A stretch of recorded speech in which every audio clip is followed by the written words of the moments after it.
We attained republicanism in 1970, 24th of April.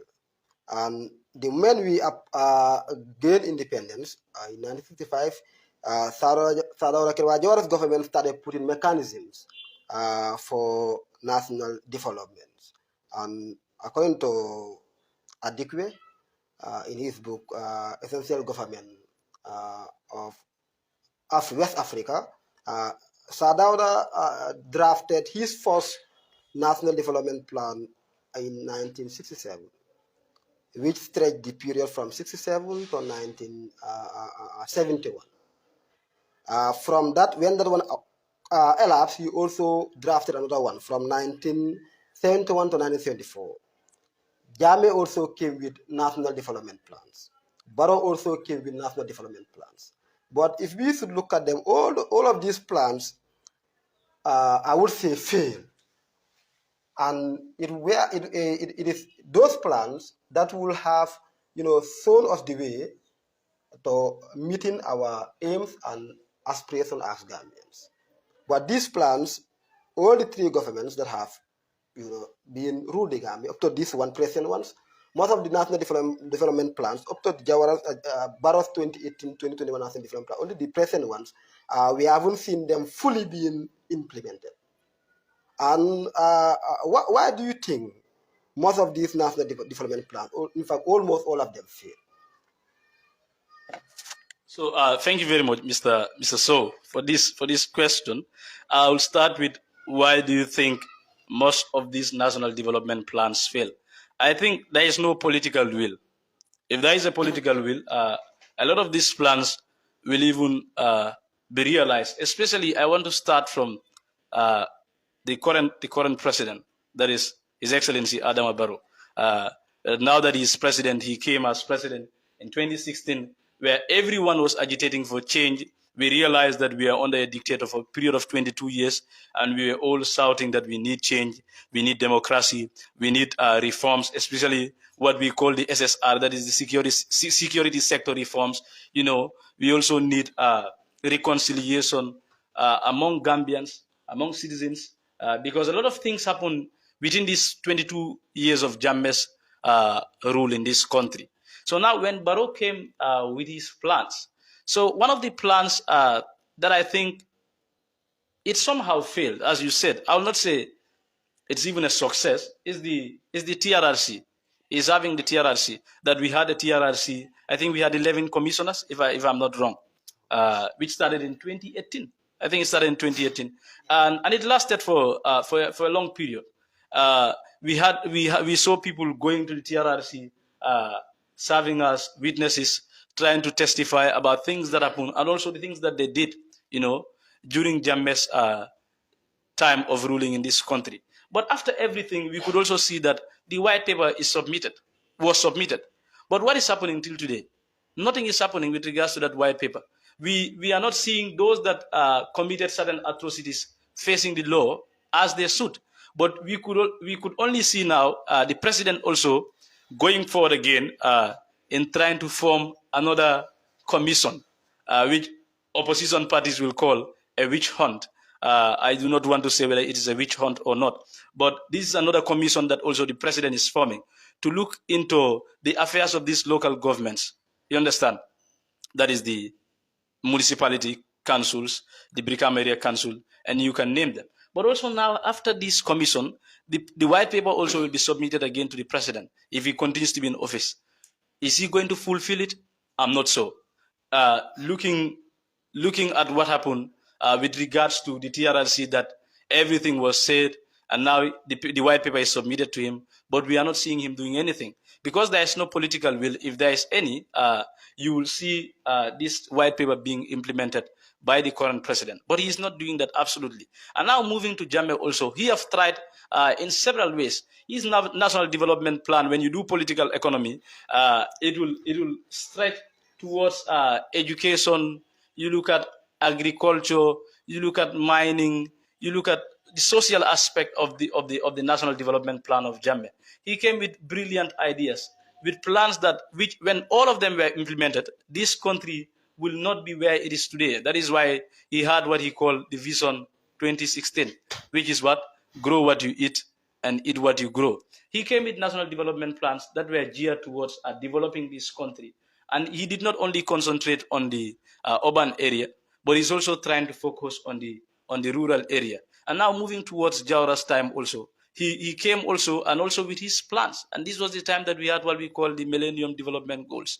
You know, uh, and he when he was also president, uh, he was also trying to come up also with ideas or with with things that are going to help in making so this country move in the right direction. But I think when we want to look at independence from Jawara's time coming to Jammeh and coming to Barrow, we have to look at it in a holistic point of view. We have to look at it in the political dimension, in the economic dimension, and also in the social dimension. When we start from the political dimension, you look at this country did not had anything like election in changing government until in 2016. That was after Jawara was president. We saw Jammeh coming as president in 1994 through a military coup. And now it went until 2016 until we had a change of government. And even still now, there are a lot of people, a lot of Gambians, when you communicate with them, they will tell you that this country cannot change a government, or there cannot be a change of government through the ballot box. There must be a coup, or certain things should happen before we have a change of government. So it will tell you that politically we are weak, and we should try to develop from that aspect.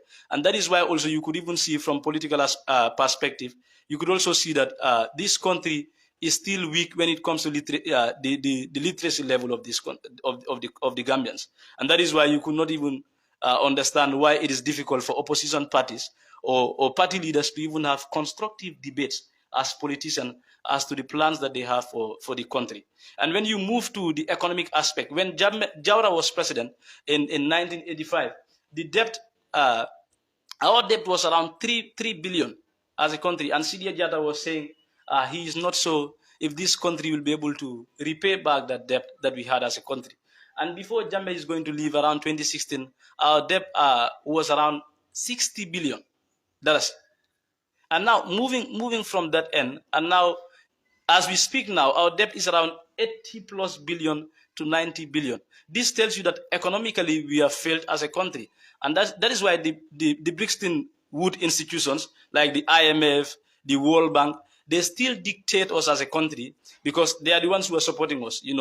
That someone who is feeding you is likely going to dictate you as to why and how the person wants you to use that particular fund that is giving you. And now when you look at the social aspect, permit me, when you look at the social aspect, you will realize that also this country, we have not enjoyed the socialization that we should as a country. People will speak, people will talk that we are a tolerant country, that Gambia is a tolerant country, but deep down in their hearts and mind, they even know that there is no tolerance that is being practiced in this country. So socially, we are not able to coexist. We are not able to respect diversity as a country. This will tell you that in these three aspects, that is politically, economically, socially, this country is still lagging behind. And this has to start from Jawara's regime coming to Jammeh's regime, and even the present government, whom we know that we expect him to do much, but we are still lagging behind. And that is why we have to question our independence as a country. We will come back to that. That's why this discussion is named as, trying to interrogate the present status quo of the Gambia at 58 years of independence. At 58 years of independence, where do we find ourselves? Do we find ourselves in a different situation? A situation which is different from the colonial period.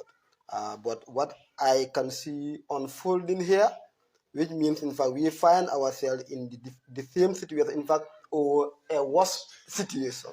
That's what I can see here. By the way, the conclusion will tell.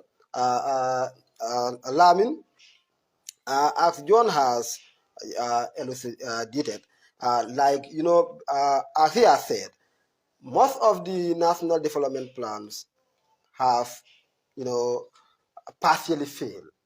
And what he has explained as the responsibility of those failures is the lack of political will. This political will that he has pointed, that we have lacked among ourselves, which gave rise to our failure in the economic aspect, social aspect, political aspect, even the educational aspect. Do you think the blame will be thrown to the leadership, or we as a people, we are also part of the blame?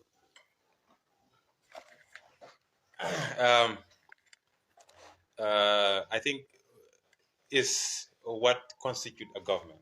That is the leadership and the people together. We as people have a role to play. The government, that is the elected representative, also have a role to play. And without our collaboration, there cannot be a development. There cannot be something that we can attain as a state. There cannot be a meaningful turnover in the current turmoil of this country. I will give you just a brief, a short example. When the government construct a road, any major road, there is a preserved part of the road that is left for further development or for expansion or so. But most of the time, you find that less than a month or two after that, you see people trying to build towards the road again because you want to claim land, you want to, fight to make sure that you gain small, maybe build up and start renting it to people. Okay, I'm not cutting you short, but when that happens, what is normally the government action to that? The government reaction, there are certain branches of there are certain areas of the government that is responsible for those things to make sure that they are being taken care, to make sure that those people do not build their houses there. In fact, those who are building their houses, in fact, at your own domain, far from the road, you should go to physical planning for it to be scrutinized whether there should be a building in that place or not. But more or less, you find that at some point, for example, in this country, you will tell a person that what you are doing is wrong. You should not do that. You take the person out from there, take him to a good place, and the person will come back there again. So at that point, the problem is not only within the government. The government have already told you that is wrong, but you still insisted. Yeah, Lamin, I will differ. Okay. Yeah, the government has all the means, all the mechanisms. The government makes policies, make laws, and those laws and policies should be implemented by the government. I will say people must abide by the government. If a government cannot make people to abide by its rule and policies and also its laws, I think that government is questionable. In the events whereby rules are laid down, regulations are laid down, and people are violating them broad daylight, and the government cannot do anything about that, I don't think that government is fit for purpose. You see, the government is just a little part of the entire population of the country. When you go to KMC, for example, in Westfield, right, you see a person who will drink a can and throw it just 2 steps before the dustbin. So, do you want KMC to employ people to be standing on the street to be telling you that don't do this? Pick it from here. You should do it here. Considering the resource that you are going to use to employ all those people, it is your responsibility as a citizen. You understand that what you are doing is wrong. You are seeing the dustbin, but you still choose not to put it there. Okay. There is a need for attitudinal change in this country, and that, despite what all the wrongs that the governments are doing, the citizens also have a role to play. In fact, at some point, when government are doing wrong, we as the citizens are the people that are complimenting them. So these are problems that you cannot remove one and leave the other one. The government have a say, but the citizens also have a role to play. Okay, I think I'm convinced that your argument holds water. That the governments, the leadership, and the citizens are two sides of the same coin. Yeah, I am convinced that we have our rights, but also we have our responsibilities. Even whereby the governments and the law enforcement agencies are not present, we have to do what is right. That's what a responsible citizen can do. That's what I have learned from what you have said. That's why I said initially that I'm sitting with political scientists, and so I will learn something today. And of course, I'm learning. I'm really learning. Okay. Uh, I will come back to Nicholas. Uh, we have found out that based on what they have explained, uh, after independence, up till today, we haven't realized the Gambia that our nationalist leaders have dreamt for. Till now, we haven't. And I ask you a question. What was the motive behind fighting for independence? What was forcing people like Edward Francis Small, Sadaura Kirawa Jawara, I am Gaba Jahumba, Reverend J.C. Face, and the other? What was forcing them to fight for independence?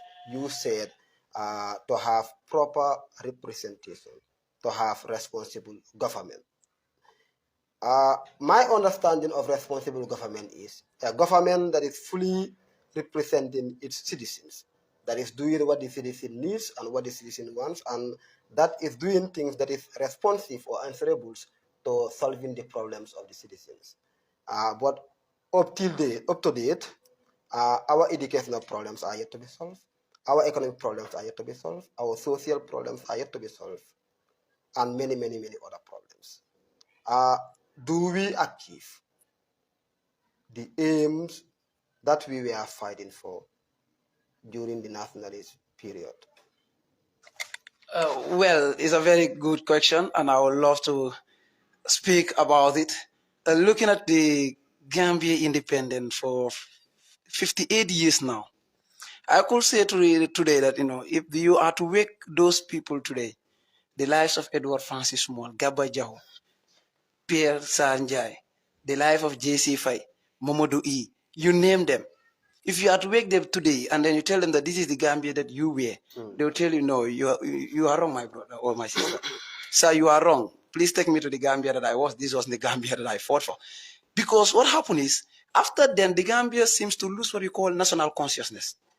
Gambian people seems to forget about all the struggle that these people had gone through in order to give us back our independence. And sometimes I question, if you look at it today, if you have to talk about the Gambia state, the Gambia state of development, let's just analyze it from Jawara's time. Educationally, we are nowhere to be found. Because you can't tell me that only primary school and senior school, junior school would be what will make me to be unable to fight the Western. Because one thing that we have to understand is the only equalizer between us Africans and the Westerns is education. It's our only weapon of equalizer, because this is what we'll be able to counterpart, to write about who we really are, not what they wrote about us. Because what they wrote about us is only what they think about us and what suits them, so that to make us see ourselves as they are the superior. We all know that Europeans got their education in Africa. In Egypt here, we all know that. The Greek taught them, and then the Greek were educated in Egypt. Civilization started in Egypt. Why can't we Africans acknowledge what we have and then go with it? Like what the Lamin was saying about our attitude. This is because we lack national consciousness. Because when you look at it from, sometimes I even normally explain it to people that I don't see whether, I can't believe whether our national anthem had really played a part in us, in trying to mold our attitude. Whether the national pledge, if all of us even know it, had even played a role in us. Because when we say for the Gambia, our homeland, the government, we set up the government for God's sake. So on what base do we elect this government? Do we elect the government because they are capable and able to run the errands for the Gambians, or were they able to provide for the Gambians? Okay. Let me just learn. I better answer that matter. Whether also we elect this government because what relation they are to us. And this is why we sometimes look at Gambian politics as a tribal politics or whatever politics that we see. It's based on sentiment that we elect leaders. We know that you are not capable, we put you there. How do we expect the Gambia to gradually move to the promised land if we are not putting the right people at the right places? Because when we say for the Gambia, our homeland, who is out of the Gambia? Not the Mandinka, not the Fula, not the Sere, not the Manjago, not the Bambara. Everybody is included, our homeland. The national pledge will further tell us that it is the combination of government and people, not only government doing. You as a citizen in the Gambia, what are you playing for the development of the Gambia? That is why the Gambia is still not developed. Because we believe that after putting the government there, we have no role to play. How many Gambians will walk and then see a burst pipe and then see something, look around to see something to tie that pipe? They'll tell you it is not my own, home tap. It is the government. Who is the government? Are you talking about the government as a process of governing, or are you talking about the government as an institution of state, or are you talking about government that you are learning in school? We are yet to differentiate which government are we talking about. When we say government, we generalize it. So, But government as an institution of state, we all play a part. What is your role as a citizen? And that is why when they introduced civic education in school, I was very happy. But a little bit I was sad because they introduced it at the wrong area. They introduced it at senior school, not primary school, where students will grow up with this knowledge of nationalist, where people will still be very patriotic about their citizen, grow up with this until the age. Then they will have the spirit in them to combine hands with government. Then the pledge will now come to play. It is the combination of government and people working together in union and in harmony. So that is what I feel like they are doing. Even the skill they're supposed to take us forward. Just introduce some skills, some school skills, with some government, of course, putting of skill. But I would have loved that they put it in one school, not try to go and they expand it to other schools. But you introduce skills in schools, they don't have the materials to do the skill. They're only learning theories. Where are the practical? How will we have our own engineers to work for us? And Gambians who are lucky to be educated and be that, running away from the Gambia and going out there, give that knowledge. Our system of education is not designed the way that it suits our own, custom and tradition, our own economy, our own, development. But instead, we adopt policies that does not move. Today, I cannot regulate a child for your misbehavior because what policy adopted, foreign policy that suit their economy. Because all this because of what? They found me, dictate me on what I run. And this is because they realize that the only equalizer is education.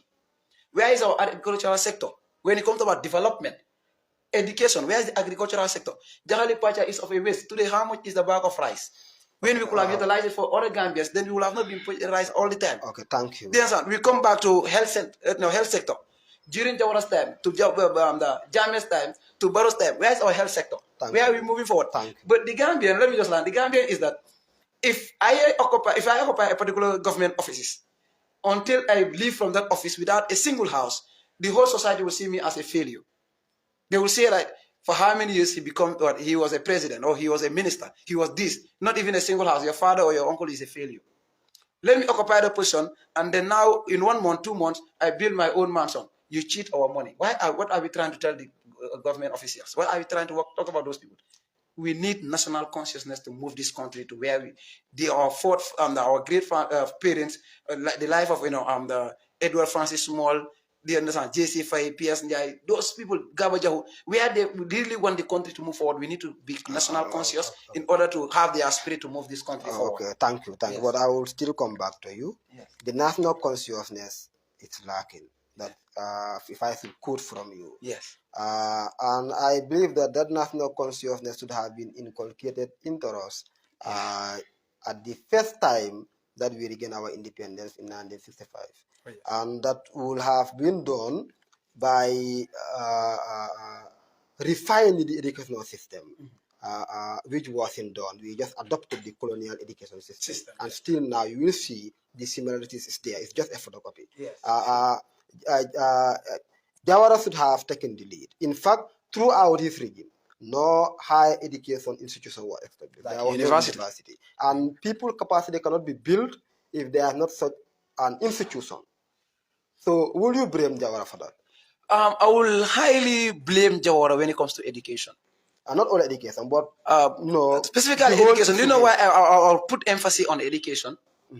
You see, the British system of the education was like only in battles and in the surroundings that they are, not in the protectorate.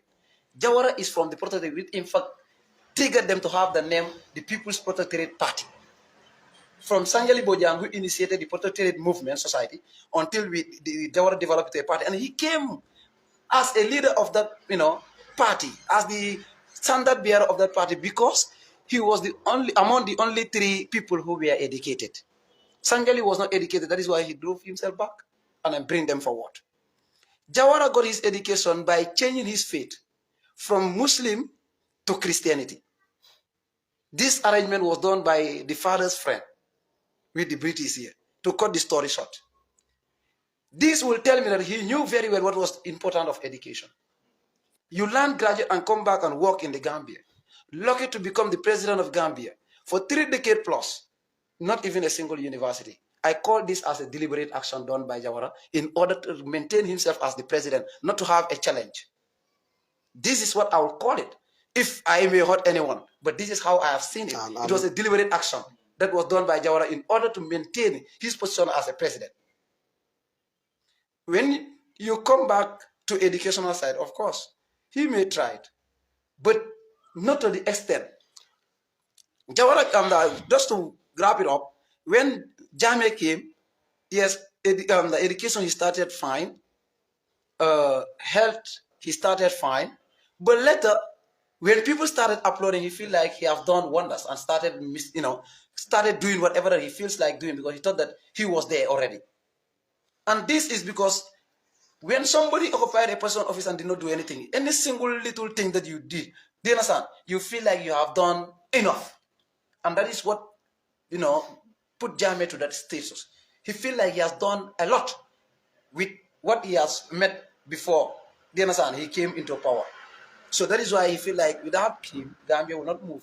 And he has done a lot that he has to relax. Thank you very much. Barrow came, I will blame him for certain reason because, you see, in history, we need to learn. And it's only when we learn about the past that you'll be able to change the mistakes of the past not to happen again. And the reason why I will say this is because I will say that he has not learned or he has neglected. Because if I were him, what I will do is that I will study the failures of Jawara, study the failures of Jame, and even they are good, do you understand? From there, I will pick up the ones that they have done good and then try not to repeat the same mistake that they have committed in the past. This is what will gain me now, the achievement that I want. But I just come in and then be repeating the same mistake where I fail to draw myself back to know. And people tell you, forget about the past is the past. But I will tell you, without the past, you cannot shape your future in this present day that we are. Thank you very much.